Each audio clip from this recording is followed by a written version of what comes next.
जय श्री गणेश। सकट चौथ व्रत कथा, गणेश जी की कृपा की कहानी।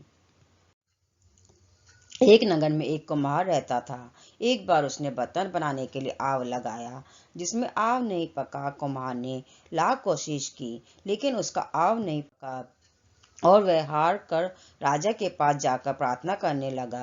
राजा ने राज पंडित को बुलाकर इसका कारण पूछा, तो राज पंडित ने कहा कि इस बार आग लगाते समय आपको किसी बच्चे की बलि देनी होगी। और राजा का आदेश हो गया और बलि आरंभ हो गई।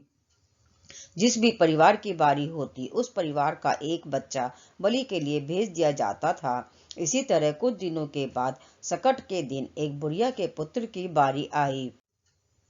उस बुढ़िया के लिए उसका लड़का उसके जीवन का सहारा था, लेकिन राजा की आज्ञा के कारण नर्वस बुढ़िया सोचने लगी कि यदि मेरे बेटे को कुछ हो गया तो मेरे ऊपर तो संकट आ जाएगा। बुढ़िया ने बेटे को सकट की सुपारी और धूप का बीड़ा देकर कहा कि बेटा, भगवान का नाम लेकर आग पर बैठ जाना। और बुढ़िया के बेटे को कुम्हार ने आग में बैठा दिया।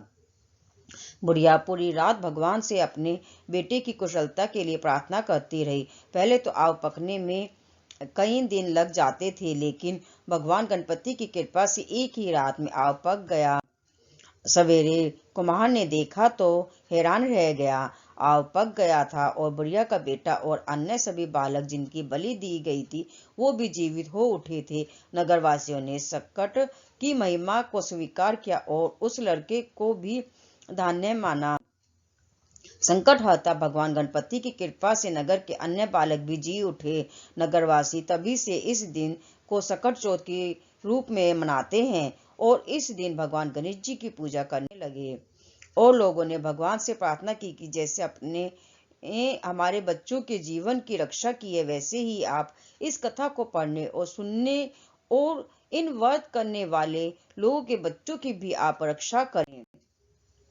ये थी कथा सकट चौथ की। जय श्री गणेश जी भगवान की कृपा की कहानी। बोलो सकट चौथ की जय। जय श्री गणेश।